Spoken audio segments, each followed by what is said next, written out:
Entonces, aunque no crean la orientación, es vital, es súper importante para que elijan un método, ¿no? Como es, la orientación es la acción y efecto de orientar. Es informar a alguien de lo que ignora y desearse o dirigir o encaminar a alguien hacia un lugar determinado. Todos los grandes inventos anticonceptivos. En 1927 era la pastilla, cosa más para tenía esa idea de pollos, ¿no? Peor de esos, ¿no? En 1967 fue lo que es la píldora, ¿no? La aspirina. ¿Saben el método de agarrar la aspirina, poner entre las rodillas y no abrirlas? Tipo broma, en serio, pero funciona. Igual que vos pensaba qué acción puede cumplirse que no sería así, pero nada. El 2007, ¿qué método anticonceptivo hay? En la misma cama, el celular, la computadora. Entonces evolucionando eso, ¿no? Ya nadie se habla, en la misma casa, bajame, subime, en vez de hablar, ¿no? La orientación anticoncepción es una interacción. El orientador facilita la información del método que va a elegir, implica, esto es importante, respeto. El respeto al derecho de la libre decisión o elección, ¿ya? Si tiene 10 hijos y quiere cuidarse con píldoras anticonceptivas, no le vas a decir, ay, ¿cómo? ¿Para qué? Te vas a olvidar. Si ella quiere, pues eso tiene que usar. Si quiere hacerse la ligadura, una mujer primípara, si ella está con los 3 sentidos, está consciente, orientada en tiempos para su persona y quiere, pues ni modo, es su elección. Pero siempre explicándole, orientándole sobre los efectos y las ventajas y desventajas del método, efectos colaterales que pueda haber. Debes hacer una buena orientación. Debe orientar.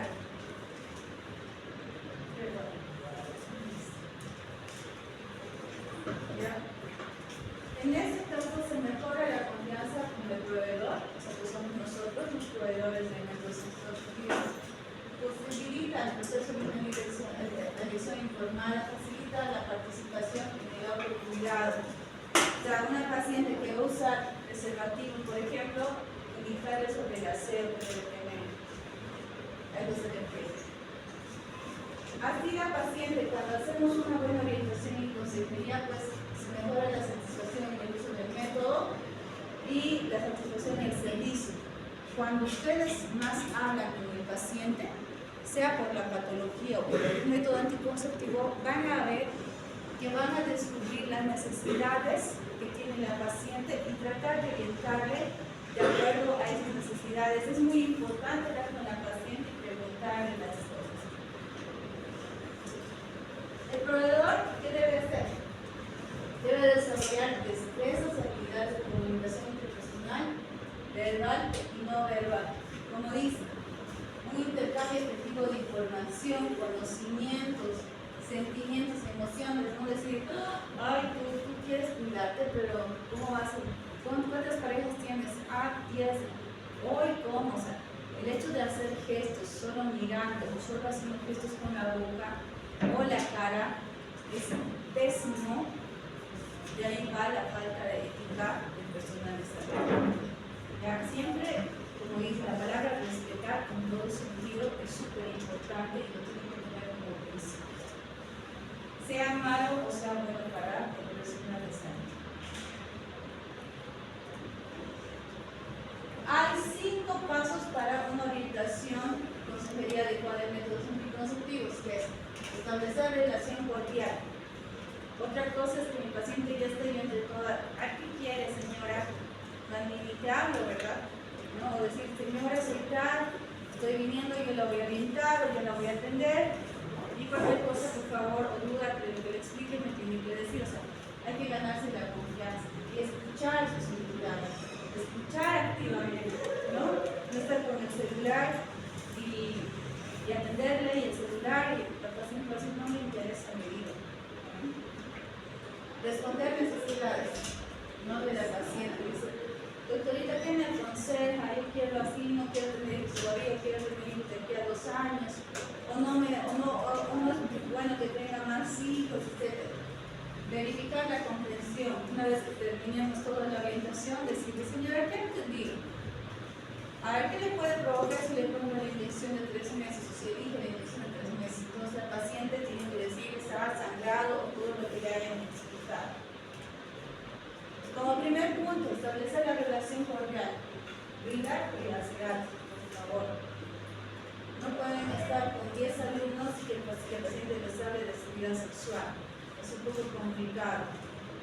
Confianza, amabilidad, por favor. Eso no solamente en la orientación, en la atención al paciente depende mucho de eso.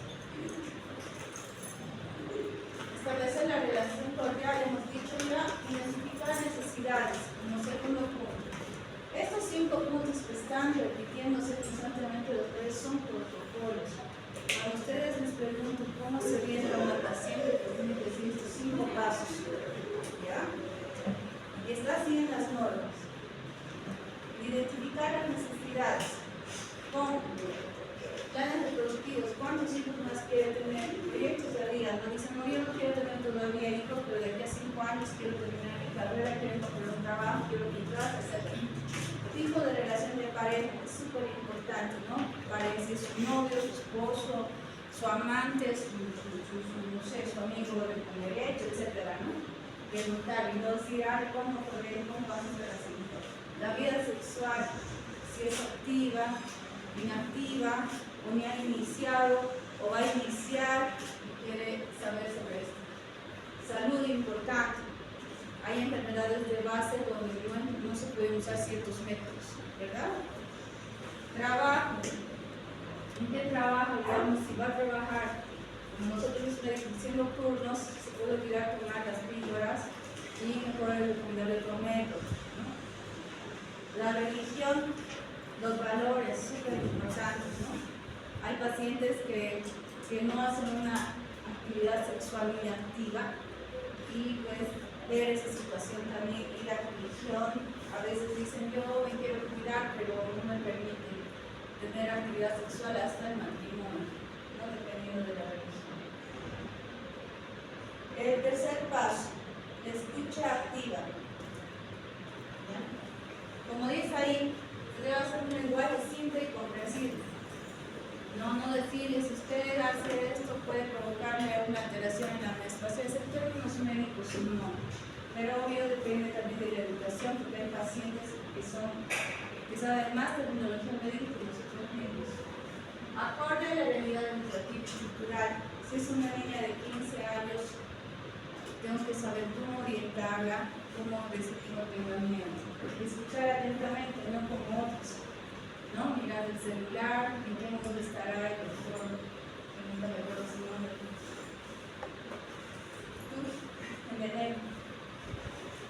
Luego, responder las necesidades, es el cuarto paso. ¿No? Responder las necesidades, información específica para el uso, como las características, cómo se usa, cuánto de eficacia tiene, cuáles son los criterios de efectividad y efectos secundarios. Y verificar la comprensión, que es el último punto, para hacer una orientación adecuada. ¿Ya? Ver si la paciente ha entendido sobre todo el uso de los métodos, reflexionar y discutir, ¿no? Una paciente que ha tenido 8 hijos, que quiere las píldoras, yo puedo orientar y decirle, puedes tomar todos los días. El tener simplemente 10 hijos ya es un montón de hijos y siempre está con otras actividades más primordiales para la paciente que ella entonces le puede recomendar cuántos hijos más quieres tener. Entonces ella dice, no, yo no quiero, pero quiero cuidarme, entonces sí le podemos ofrecer clase al periodo clásico, que tiene menos efectos colaterales, pero siempre con ética, ¿no? El médico ante todo tiene que ser ético y moral. ¿Cuándo debemos orientar? En la consulta inicial, en las pacientes postparto, poscesárea, en consultas de seguimiento, como dice posaborto, igual, por protocolo, cualquier paciente con antecedente de aborto y haya terminado, se ha hecho el tratamiento de aborto incompleto, se tiene que ir con un método anticonceptivo. No se puede ir sin ningún método, eso está por ley. Ya sabemos cuándo se embaraza una mujer postparto, ¿no? ¿Cuándo se puede volver a embarazar? Cuando le empieza a bajar su periodo, ¿Perdón? cuando vuelve la menstruación. Cuando viene la menstruación. ¿Alguien tiene un criterio? Pues, pero ¿después de cuánto tiempo es un periodo? Es muy variado. Sí. Entonces, obvio, hasta ahí comienza el momento, pero no es recomendable. La paciente postparto se puede embarazar o puede ovular, no embarazarse, ovular a partir de los 45 días, o sea, desde el mes y medio. De ahí cualquiera puede ovular y embarazarse, a no ser que use un método anticonceptivo. El postaborto, ¿cuándo se puede volver a embarazar? Entonces eso sería poder embarazarse sin menstruación o no. Sí, no necesariamente tiene que haber menstruación. Hay mujeres que a los 2 meses ya están menstruando, post cesárea y postparto, porque no van a entrar, no se cuidan con el medio. El postaborto, ¿cuándo puede volver a ovular después del aborto? ¿Se le echa amneo o de grado? ¿Cuándo se puede volver a embarazar? Al mes. Al mes. Ahí el doctor, ¿qué dice usted? ¿Cuándo se puede volver a embarazar una paciente postaborto? Todo al mes en el periodo su periodo normal. Pero ¿qué pasa? Hemos llegado a decir ciclo menstrual. O sea, para la paciente ya ovula a los 15 días. Después de un aborto, al mes ya menstrua. Entonces ya ha ovulado. Entonces esta paciente post-aborto se puede volver a embarazar a los 15 días. ¿Ya? Va a ovular a los 15 días. Entonces por eso se tiene que ir con un método anticonceptivo todas las pacientes con tratamiento de aborto incompleto. ¿Cómo mejorar la orientación? Evitar las barreras médicas necesarias, evitar el uso del proveedor, sentirse cómodo con el tema de sexualidad. Hasta los mismos médicos no podemos agarrar un condón y desenvolverlo. O tenemos una vergüenza y no es así. Nosotros somos los que supuestamente estamos capacitados para dar esta orientación. Acortar la distancia social, preguntar el pues, cómo vive, porque es muy importante también para el acto sexual higiene. Entonces, también un paciente me dice que no se baña, no tiene la costumbre de bañarse, pasar un día, 2 días, etcétera, o tiene la costumbre de bañarse todos los días, que tiene la costumbre de usar jabón íntimo, que no es recomendable todo el tiempo. Entonces, siempre averiguar la vida en ese sentido de la paciente. Y el género, ¿no? Ahora hay tanta variabilidad en lo que es la orientación sexual y se respeta y se brinda de acuerdo a eso. Otros aspectos. La orientación debe tener una complejidad sobre los métodos anticonceptivos, que es para que no se embarace, pero no olvidarse también de las famosas ITS. No es solamente el uso del método para no embarazarse, es también para no contraer infecciones de transmisión sexual. La sexualidad es súper importante, el riesgo de cáncer cervicuterino, el cáncer de mama, ¿no? Como el VPH, el consumo de anticonceptivos orales combinados. La orientación de elección debe ser informada, se debe reconocer, respetar la capacidad de que el paciente pueda tomar decisiones y no influenciarlas, ¿no? Y de esa manera el paciente va a estar insatisfecho y va a creer que cualquier malestar que tenga va a ser a causa del método anticonceptivo. El paciente tiene que elegir el método, saber los efectos colaterales que va a haber, y si aún así acepta, pues hay que dar. Hay pacientes postpartos o postabortos con anemia y sí o sí quieren el implante o el inyectable trimestral. Y esos tienen un efecto colateral de tener sangrados irregulares por meses o años, dependiendo del método, o no tener menstruación. Entonces, una paciente con anemia que sé que puede tener sangrados, no le voy a poner el riesgo a que su anemia empeore. No le voy a recomendar el inyectable ni el implante, explicándole la razón, ¿no? Entonces, un método de barrera hasta que se trate su mente. Es muy importante esto, ¿no? De tener recursos visuales en mente.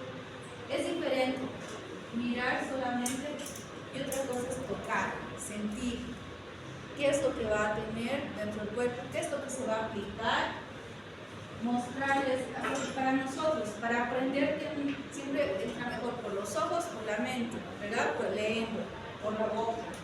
Entonces, al tocar también por el tacto, por nuestros 5 sentidos, pues el paciente va a sentir y va a saber cómo va a ser. A veces pensaba que los implantes hormonales eran duros, me llamaban palitos de fósforo. Pensaba que el té de cobre es también de una consistencia súper dura y que podía lastimar, que los hilos eran gruesos. Entonces, al paciente al agarrar y tocar y sentir, está más conforme de qué es lo que va a tener. Como dice, sirve para despejar las dudas, ¿no?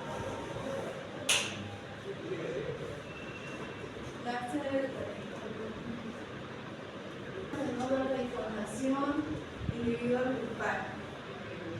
La forma de información, si se hace una capacitación o charlas en anticoncepción, va a ser diferente dar charlas a un adolescente o a un colegio que a unos padres de familia o personas jóvenes. Entonces, nosotros nos tenemos que habituar de acuerdo a eso para usar buenos términos y no hacerlo tan vulgar ni tan científico. Vamos a empezar con los métodos. Naturales, hormonales, de barrera De ritmo. y naturales. ¿Verdad? Vamos a empezar con los de Natural. naturales. Toditos estos son temporales. Hay definitivos también y temporales, ¿no? Métodos naturales. A ver, ¿quién conoce? La lactancia. ¿Qué se llama? ¿A la mela? Mela, muy bien. ¿Sabes qué significa mela? ¿Alguien sabe qué significa? Método de la lactancia y amenorrea. O sea, sin menstruación y debe lactar. ¿Ya? Cuando ya aparezca la menstruación ya no puede usar este método. Otro método natural. Ciclo del calendario. El calendario. Muy bien. Que vamos a saber a detalle. De la mucosidad. ¿Qué se llama eso? ¿Alguien sabe? Desde Fiji. Mucosidad. Otro método natural. ¿Es de temperatura? ¿Qué es de temperatura que supuestamente... Muy bien, la temperatura basal. Otro método. ¿Por qué se cuidan, chicas? ¿No entienden? Doctoras. Ella se cuida con todo. No es por eso. Amiga, no me metas así. Tienen que saber, porque como dicen, tú eres estudiante de medicina, ¿por qué lo puedo cuidar? Métodos naturales. Coito interrumpido. Ya no es un método. Ya embarazas. Como ven, así está en la norma.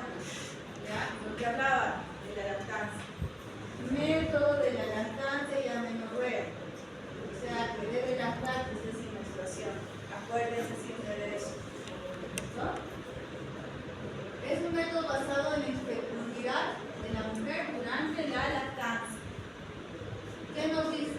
¿Quiénes pueden orientar en este método? El centro de salud de primer nivel, segundo nivel y tercer nivel. O sea, no solamente el tercer nivel puede dar orientación en este, también en el segundo y el primer nivel. ¿Ya? ¿Cómo es su método de acción? ¿Cómo es anticonceptivo? Cuando hay la estimulación ya del pezón, se produce la prolactina y por tanto se prime la ovulación. Al dar relajante se reduce la descarga pulsátil de la hormona liberadora de gonadotropinas y este va a suprimir la luteinizante, que está para que descubra y ovule, ¿no ven? El madure el óvulo. Este es indispensable para la actividad ovárica y la ovulación, la hormona luteinizante. La succión, en este caso le han puesto PP, provoca dos reflejos, la secreción de la oxitocina y la prolactina. Entonces, mediante este mecanismo de acción, con la secreción de oxitocina y prolactina inhibe la ovulación y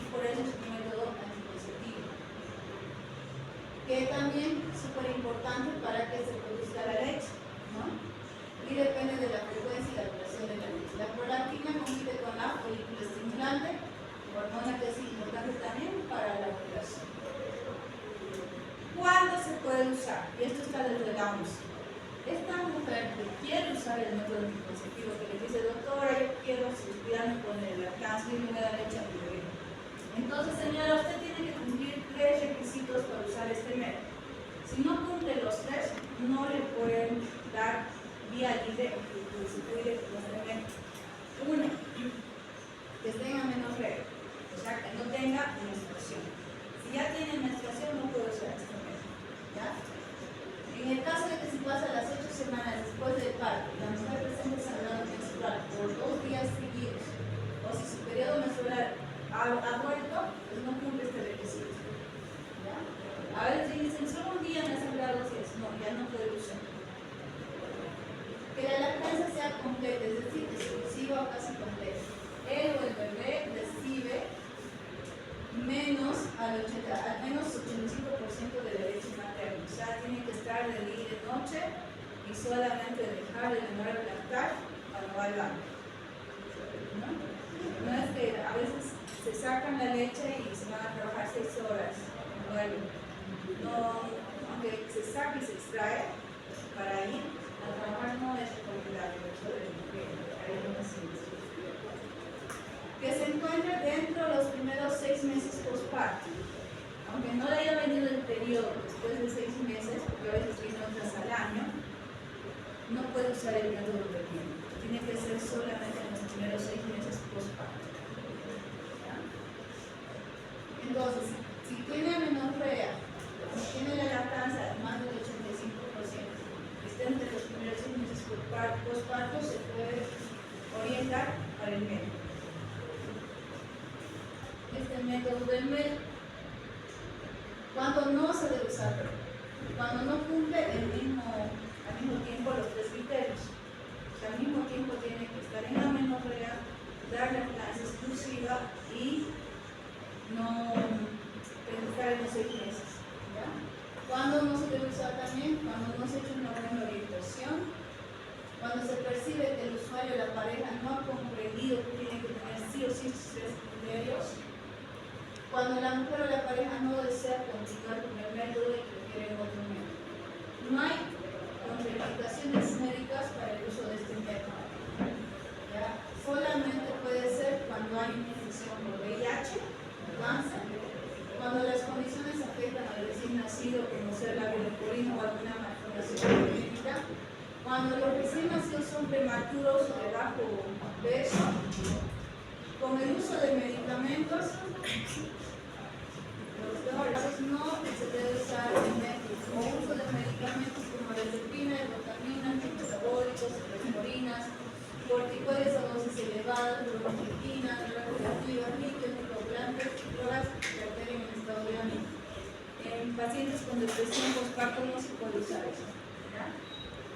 ¿Qué es la bromocriptina, sabe? Bromocriptina.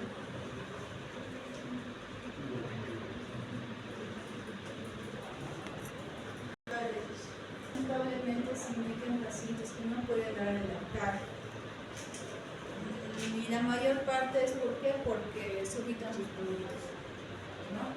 Entonces, a los pacientes que se evitan los productos a las 36 y 37 semanas, les damos bromocriptina o carvedilina.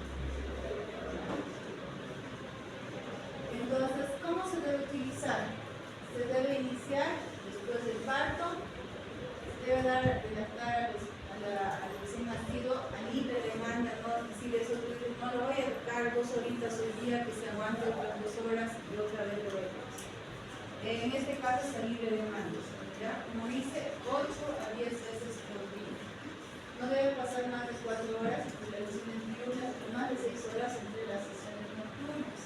No es, mi bebé tranquilito, se duerme toda la noche. No es así.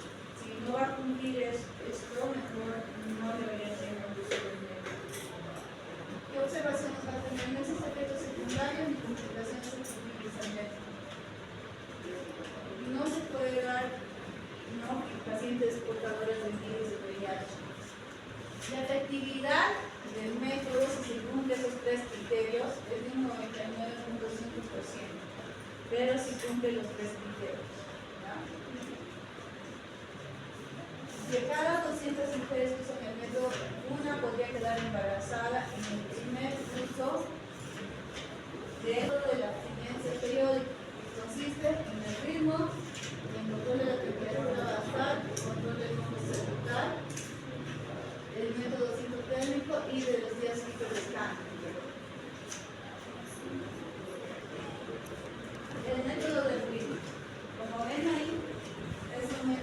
natural. Ya, como dices, a partir de los cálculos del ciclo menstrual, que es para determinar el periodo fértil del ciclo. Y por tanto, en esos días que se calcula que son los días fértiles, hay la fertilidad. ¿Cuál es el mecanismo de acción? Es que evita el coito en los días fértiles. Ese es el método de acción. ¿Cuándo se puede usar? Puede usar cualquier mujer, calculando los días fértiles de acuerdo al ciclo menstrual y abstenerse en esos días.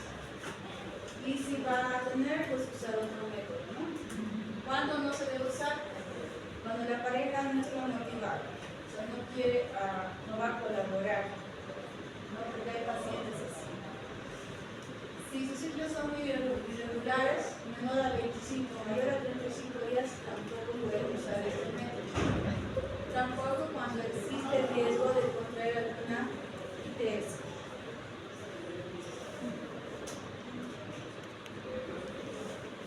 ¿Cómo se utiliza? Pues dice aquí de determinar primero los ciclos menstruales y de acuerdo a eso anotar los días fértiles. Primero que necesitamos el dato de 6 meses hasta que ya tenga la consulta de cómo son sus ciclos menstruales. Si la paciente dice no tengo registro, doctora, pero son cada mes, no se me viene a anotar, calcular los días, ver qué día son sus días fértiles, de acuerdo a su ciclo menstrual. Entonces debe anotar el primer día de sangrado menstrual, el día del ciclo, si dura, en caso de que la duración de los ciclos menstruales varía de un ciclo a otro, no es recomendable usar. Si después de los 6 meses de registro se define el ciclo menstrual más corto que dura menos días, el ciclo menstrual más largo que dura más días, pues se hace el cálculo. Por ejemplo, si el primer día de fértil le resta lo que es el ciclo más corto, le restan 18 días, ese va a ser su primer día fértil. En el caso de que sea un ciclo largo, pues se calcula el último día fértil y se resta 11 días y ese va a ser sus días fértiles. A ver si me entienden, no creo que me entiendan eso. No. Si la paciente tiene ciclos entre 6 meses, tiene un ciclo, el primer mes de 27 días, el segundo 28, el tercero 29, el cuarto 29, el quinto 30 y el sexto 31 días, yo voy a tomar en cuenta el menor ciclo y el mayor ciclo. Entonces, si digamos son 27 días, su ciclo corto, le resto 18. Sería su día fértil el día 9 de su ciclo menstrual. Si su ciclo menstrual le dura 27 días,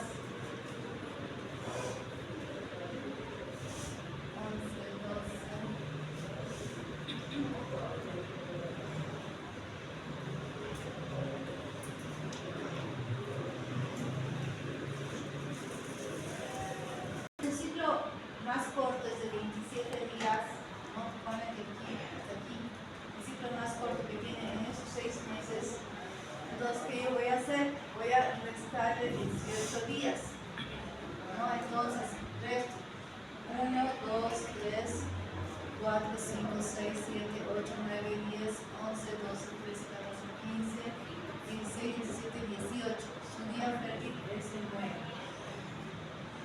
¿Ya? Si su ciclo más largo es 31, voy a restarle menos 11. Entonces, 1, 2, 3, 4, 5, 6, 7, 8, 9, 10, 11. Se acaba de 31 menos 11. ¿No? Ya sabemos qué día es. Entonces aquí es 0, aquí es 2, 20. Es eso. Ese es su día fértil en el caso de ciclo largo. De esa manera ustedes pueden orientarle qué día es su día fértil. Entonces sabemos que la espermatozoide bueno, puede ovular este o este día. Pero según su ciclo, por eso necesitamos el registro de los 6 meses últimos de su ciclo menstrual para saber cuántos días es. Entonces sabemos que la paciente puede ovular este día o este día o este día. Entonces le decimos que tiene relaciones nos cuentan que los espermatozoides, ¿cuánto duran? Los 72 horas. Entonces, de esa manera es como se calcula lo que es el método del calendario. La efectividad, en este caso, la pareja no tiene coeficientes. La mujer, si está bien informada, hace caso del método, su efectividad dice que es un 91%.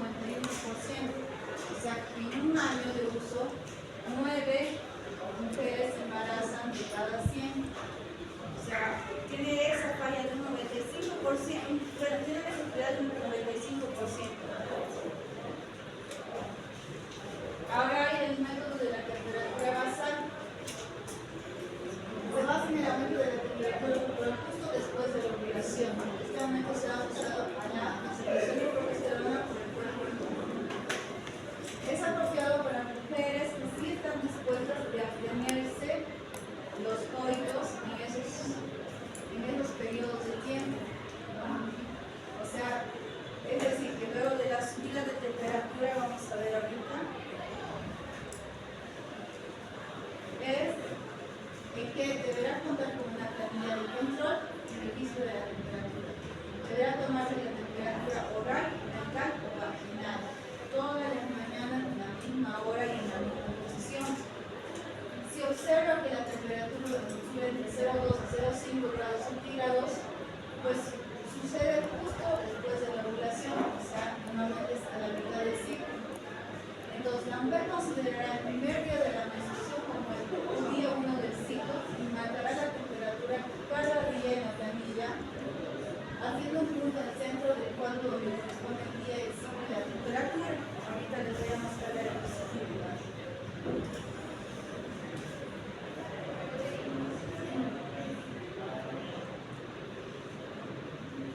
Deberá conectarse progresivamente todos los puntos marcados en una línea continua y ya desde el primer día del ciclo hacer una nueva planilla el primer día del ciclo y ya la ciclo menstrual. La mujer cuando tiene que quitar el coito hasta que la temperatura suba por encima de su valor normal y se mantenga elevada por 3 días para verificar que la ovulación no ocurrió.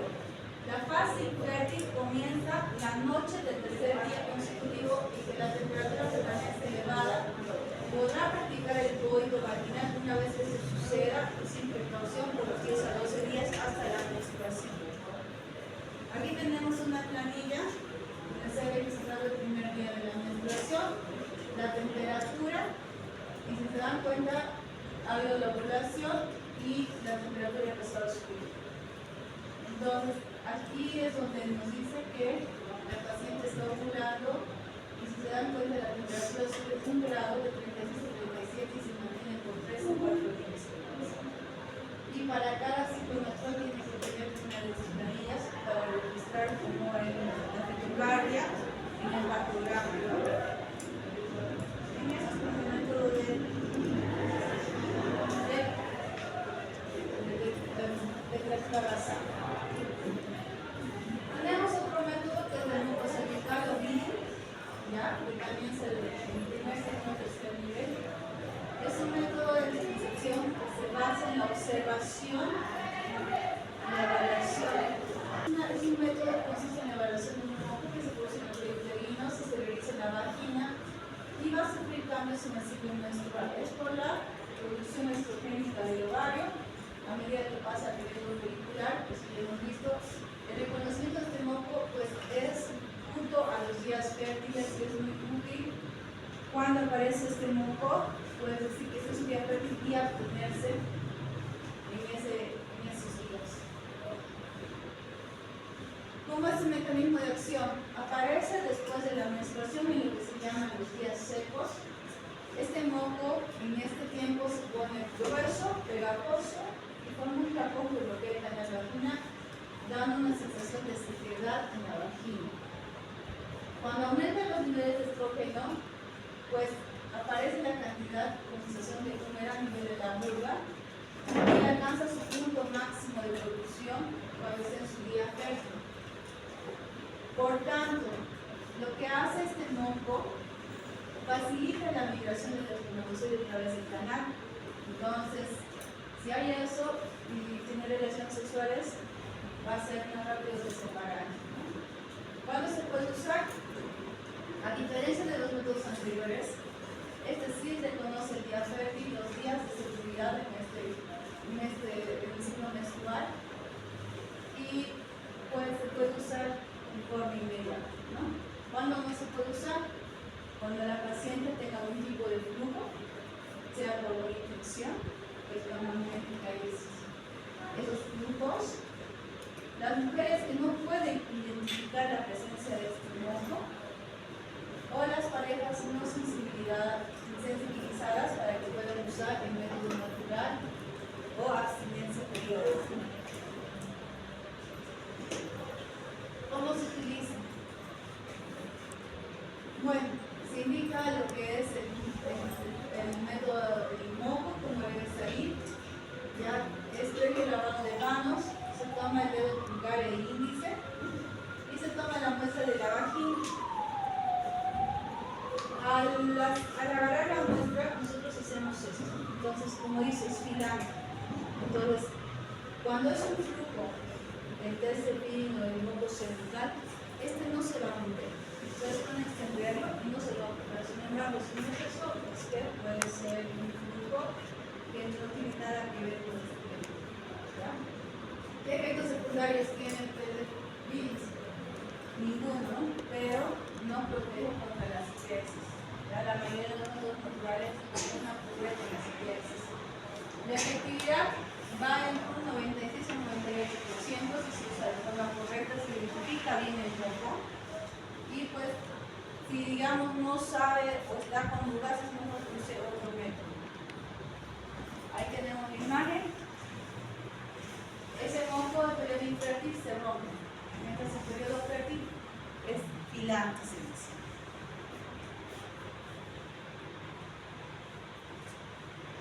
El método de los días fijos. ¿Quién conoce este método?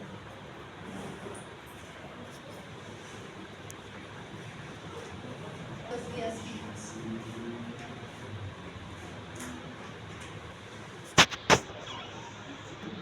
¿Ya?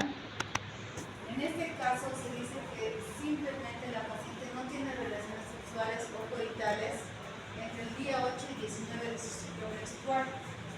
O sea, desde aquí hasta aquí no tiene relaciones.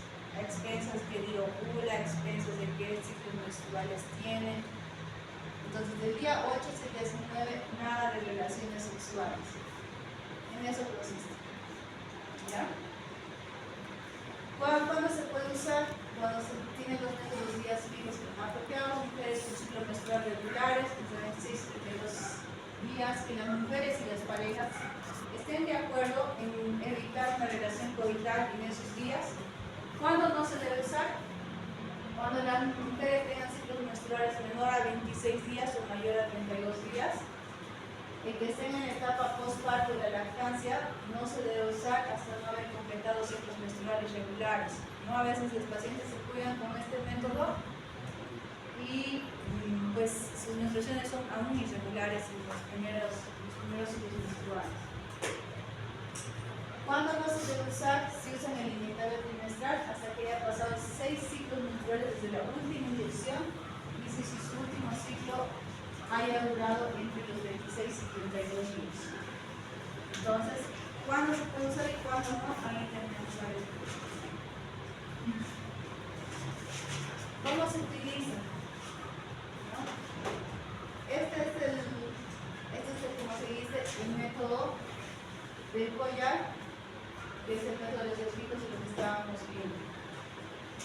¿Qué debe tener cada paciente? Cada paciente debe tener el collar para poder usar este método.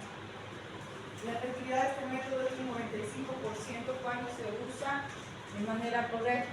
Esto quiere decir que de cada 100 mujeres, 5 se pueden embarazar en el primer año de un buen uso del método. Si el método no es utilizado correctamente, puede bajar a un 88%. Este es el famoso collar, ya que se daba, ahora no se da porque ya no lo producen, porque usan otros métodos. ¿Alguien ha visto este collar? ¿no? Entonces, ¿en qué consistía? Tiene todas estas perlas de diferentes colores. La roja es la que inicia el periodo, el anillo que avanza cada perla de acuerdo al día del ciclo. La perla roja es de la menstruación, ¿no? Las perlas marrones son donde indica que el riesgo es muy bajo para que se embarace. Las perlas blancas son las que tienen mayor riesgo de embarazo, son 2, 4, 6, 8, 10, 12 días. Entonces en esos días es donde no puede tener relaciones sexuales. Llega otra vez a las perlas marrón y es bajo riesgo de embarazo, y cuando llega la café oscura es que dice que ya no se puede embarazar. Entonces de esta manera es el método de encollar orquídeas vivas. Hemos dicho entre el 8 y el 19, ¿no? El condón, ustedes son expertos. ¿Cuánta es su tasa de falla del condón? Coronel, te ha señalado tu compañero de atrás. ¿De 15 embarazos, pues en mujeres sí estarían ser usados o no en el primer año? Eso significa que 85 mujeres de cada 100 han usado, no quedan embarazadas, que han usado el condón. Cuando se los usa consistentemente y correctamente cada año sexual, hay alrededor de 2 embarazos por 100 mujeres. Entonces quiere decir que tienen una efectividad de un 98%. En síntesis, los métodos anticonceptivos bien usados tienen una efectividad alta, pero cuando son mal usados, pues efectividad baja. La mayor parte que hubo por embarazos no deseados, por falla, entre comillas, el método es por el mal uso. Y eso está demostrado, y eso pueden hacer estudios de investigación, ¿no? El condón, método de Barrera, su mecanismo de acción, todos sabemos, ¿no? No permite que el espermatozoide entre en contacto con el cuello uterino de la vagina, cortando el óvulo y no se produzca la fecundación. ¿Para quiénes? Está apropiado para hombres de cualquier edad, para mujeres en el postparto y durante la lactancia, para parejas que necesitan un método de respaldo temporal, digamos, se hemos llegado a tomar la píldora, pues pueden usar el condón hasta que se realice la toma, o están en transición de uso de otro método. Hombres que desean anticoncepción ocasional sin necesidad de tener o seguir un método continuo. Hombres luego de una vasectomía. Sabemos que los hombres con vasectomía no pueden tener relaciones sexuales sin protección en los primeros 15 días. Entonces ahí pueden usar el condón.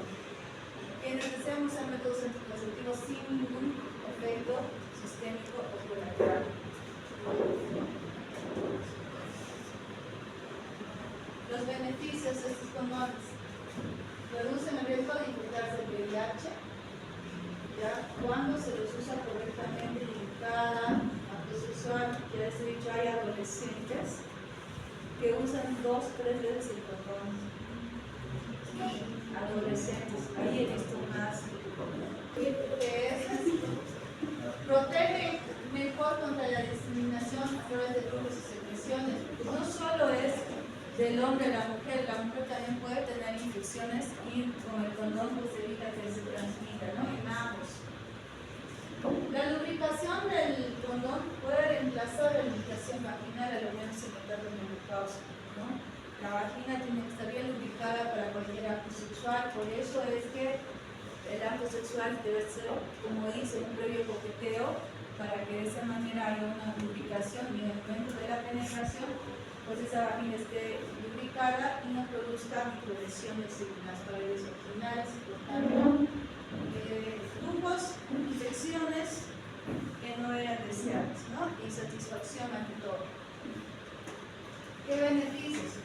Sirve como protección adicional cuando la empresa toma medicamentos que requiere como los orales, ayudan a proteger contra el cáncer de cervix. ¿Cómo creen que ayuda el condón para proteger el cáncer de cervix? El BPH. Por el BPH, ¿no? Ahora yo no sé por qué el BPH. Limitantes del condón. no todo es bueno, ¿no? Puede interferir con la espontaneidad del cuerpo, ¿no? Porque tiene que ser un pene erecto, entonces tiene que parar. Y ya estás apurada. Puede salirse o rasgarse si no lo usa correctamente, ya son tres manos, ¿no? Requiere mantener la erección. Requiere gran motivación para usarlo constante y correctamente, ¿no? Porque si no tiene buena estimulación no va a estar erecto y no va a poder ponerse lo que se pone, va a salirse, ¿no? Se deteriora rápidamente cuando las condiciones del nacimiento no son apropiadas, las famosas billeteras, ¿no? En el bolsillo del pantalón. Se requiere disponer de un condón para nuevo para cada relación sexual. Es muy raro, pero sí se produce alergia y hay hipersensibilidad látex, ¿no? O al espermicida. Riesgos conocidos para la salud, pues no hay más que las ideas. Extremadamente raro, pero sí hay tensión eléctrica severa, ¿no? Ya saben, ¿no? Siempre de saber la manera correcta de poner o sacar el condón. Revisar bien el envase del condón, cómo viene industrial, con una compresión negativa, que se siente el airecito, que no esté perforado. ¿Ya? Evitar usar el condón con fecha vencida, tener el colchoncito de aire de seguridad, la fecha de fabricación, porque normalmente le pone la fecha de fabricación y la duración es de 4 o 5 años, ¿no? Los condones deben conservarse adecuadamente, no en almacenamientos plásticos aplicados, porque se deteriora como la billetera y el dicho. Se debe abrir el sobre del condón a través de la ranura, no tienes solamente los dos bordes superior y superior, viene ya para ahí, es donde se debe abrir el condón. No utilizar uñas, dientes, objetos importantes, ya que dañan el condón. Para mayor protección es recomendable poner el condón antes de que haga el contacto genital, bucal o anal. El condón se debe desarrollar con facilidad, no se puede hacer con fuerza, y si este no se desarrolla así, puede que vaya puesto al revés y pues o que esté bien. En este caso hay que desechar y utilizar otro nuevo. Siempre dos, ¿no? Por si acaso. Si el condón se estaba poniendo al revés, pues hay que desechar. Y si no se tiene, se puede volcar y desenrollar, pero para más seguridad mejor usar otro. No se debe usar aceites o vaselina como lubricantes del condón, porque ese ya tiene lubricante. Entonces a veces pueden, más bien con la secreción salival, por el contenido de la saliva, pueden lesionar la forma de hacer el condón. En sí se puede provocar y al terminar de la relación coital se retira el pene, se quita el condón, deslizando y pues evitando que se derrame. Y si vuelve a tener un acto sexual, pues otro condón nuevo. Si por algún motivo al hacer la supervisión de que no se haya roto el condón, se evidencia salida o algo, es necesario que sí o sí tome anticonceptivos de emergencia. Por eso el femenino, ¿no? ¿Cuál es la diferencia de ambos? El condón femenino es más grande y tiene dos anillas, mientras que el condón masculino solo una. ¿Cómo hacemos el condón femenino? Lo mismo, se abre el sobre de la ranura, se agarra la anilla que es posterior, que entra en la vagina, se forma como un 8 y de esta manera se introduce por la vagina y con el dedito se acomoda la anilla donde el cervix y la anilla debe estar cubriendo. Igual como es una regla, solo se usa una vez al acto sexual. Lamentablemente los errores o la falla que hay con el condón femenino es que cuando se pone en la vulva no ingresa el pene a través del condón, sino justo debajo. Entonces, pensando que se ha protegido, no se protege y es ahí donde normalmente se ha visto la falla del condón femenino. Dispositivos intrauterinos, ¿cuántos conocen? ¿Cuántos dispositivos intrauterinos conocen? De cobre, de plata, Dispositivos conocen. cobre, ¿Perdón? el de cobre, T de cobre. té de cobre, té de plata, T de plata, muy bien. la mirena, ¿De acuerdo? la mirena, Mirena, muy bien. ¿Qué más? minité, ¿Cuál? minité, minité, eso. Luego, el anillo. Pero no está como dispositivo. El anillo. ¿Del cervical? No. Hay otro que ha salido. Que es como tipo Como redondito. un redondito, como una espiral, con una espiral. Pero ese luego, té hormonal y Gainefix. ¿No conocen Gainefix? Que yo me acuerdo muy bien del Gainefix, ¿no? Viene una paciente militar y me dice: quiero que me retiren mi dispositivo. Y en mi cabeza estaba solo el té de cobre, ¿no? Bueno, lamentablemente no se leían los hilos y en esos casos se habla de inhibición de carga y se hace el retiro mediante un legrado. Entonces la preparo, la mantenemos el legrado, perfecto, yo le hago el legrado y solo me sale esto con mi niño. Yo digo, lo dejé, la test de esta manera, ¿no? Y que seguramente he rasgado y lo he dejado lo que son los brazos. Y reviso y reviso y no había nada ya. Entonces le digo: señora, ¿qué se puso? El dispositivo, el Gainefix. O sea, después me dice: ¿qué dispositivo? No, el Gainefix es así, un palito. Entonces yo dentro de ahí, ¿por qué no me dijo más antes? O yo, ¿por qué no preguntó qué tipo de dispositivo tiene? ¿No? Entonces siempre hay que preguntar, por eso le decía, ¿qué tipo de dispositivos conoce? ¿No? Yo normalmente pensaba solo en la T, ¿no? En este caso, el dispositivo uterino que cubre el SUS es el T de cobre. Los demás que hemos mencionado son todos de vena. Por eso es que según la norma está autorizada T de cobre y es de acuerdo a eso que dentro de la norma. T de cobre que tiene 380 de cobre, perdón, tiene un cuerpo de polietileno, es flexible, con broma de té, tiene pequeñas bandas de cobre, ¿no? Tanto en la parte central como en las alas de función, ¿no? Posee 2 hilos de vía para su extracción y su duración es por lo menos 12 años. Eso tienen que preguntar siempre que van a adquirir un té de cobre, porque algunos vienen de 5 años, otros vienen de 10 años. Pero según estudios y la norma nos dice que esto puede durar 12 años.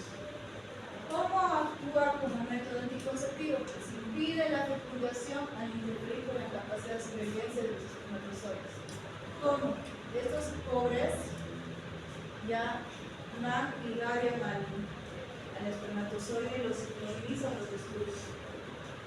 Actúa como cuerpo extraño. Entonces hace que el endometrio reaccione y hace una reacción inflamatoria, ¿no? Genera enzimas, prostaglandinas, y esto también impide a que los espermatozoides lleguen al óvulo. También hemos dicho que estos de los iones de cobre fluidos en el útero y las trompas aumentan debilitan el espermatozoide. En síntesis, hacen que los espermatozoides se mueran o se enlanquezcan. ¿Cuándo se puede usar? En los primeros 7 días del ciclo menstrual. Pero es recomendable, para no sentir la molestia de la aplicación del té de cobre entre el primer y el segundo día de menstruación, porque el cuello cervical está abierto. Entonces, es recomendable en esos dos primeros meses. También se puede poner en el postparto inmediato, pero no es la T normal, sino es una T más grande, ¿ya? Que se puede poner en el postparto o en la cesárea. En la cesárea igual se pone té de cobre, que es específico para el postparto. Cuando concluye el puerperio, a partir de la sexta semana también se puede poner el té de cobre. En el posaborto se puede poner inmediatamente, no después de su procedimiento, que no haya infección, súper importante.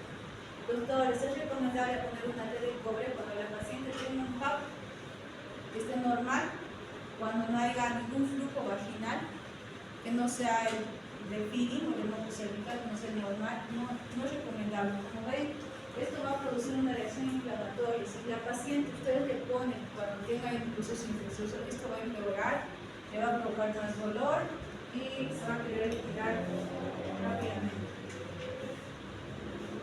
Se pueden poner mujeres en edad fértil desde la adolescencia hasta el climaterio.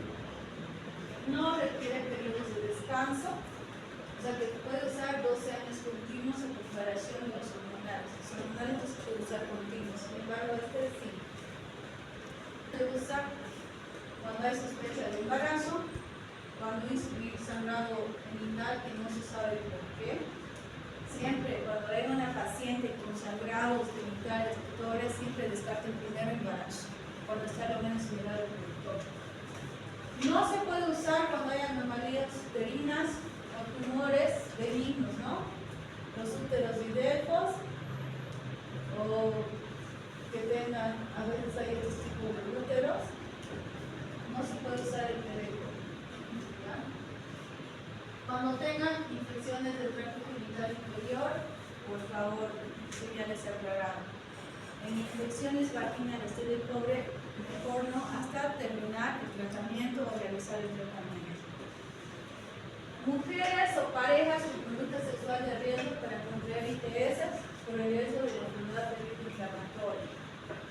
La enfermedad pelvico-inflamatoria también da signos de abdomen agudo, entonces cuidarse de eso.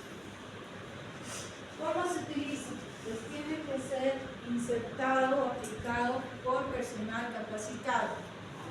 Supuestamente el centro de primer nivel están capacitados, médicos y ginecólogos en esta capacidad. Y como dicen, los primeros días de la menstruación, porque ahí aseguramos que no hay embarazo. Y como les digo, es menos molestoso en los primeros días. Importantísimo, medidas de bioseguridad. Esto se hace con guantes estériles, no es con los guantes de manicomio, y todo debe ser estéril. ¿Qué efectos secundarios puede provocar el té de cobre? Sangrado, goteo vaginal entre periodos, hemorragia menstrual abdominal y más prolongado. Si le duraba 3 días, el té de cobre puede que le dure hasta 7-10 días, pero le viene cada mes. Puede tener dismenorrea. ¿Tenemos un tipo de dismenorrea? Dolor en la menstruación.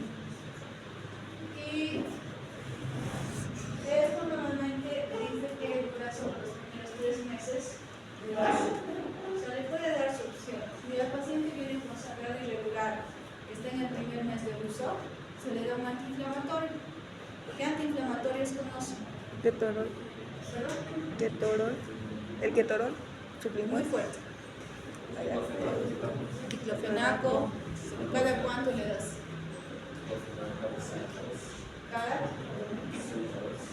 Cada 6 horas, ¿cuánto? Mucho. 50 cada 8 son más seguido que se puede dar el diclofenaco. Otro, antiinflamatorio, doctores. Muy fuerte. Claro. Como de ibuprofeno, 400 miligramos cada 8 horas, paracetamol, que es más accesible. Le dan eso por unos 3 días, va a parar el sangrado y el dolor. ¿Ya? Pero siempre destacando procesos infecciosos. Bueno. 96-98%. ¿Cuándo se tiene que referir? En Claro, ¿no? Los centros de primer nivel de vienen con su territorio doctoral, no, el doctor dice que no puede poner, bueno, ahí ni modo, hay que hacer. Cuando hay un sangrado abundante y cólico intenso, que posiblemente no han perforado el útero. Cuando hay sangrados hemorrágicos, ¿no? Sangrados abundantes fuera de la menstruación, perforaciones o cuando no se encuentra el útero, ¿no? Hay estos algunos de los que han mencionado sus compañeras, que es para adolescentes, el té de plata, que dice que provoca menos hemorragias, el lío hormonal y el té de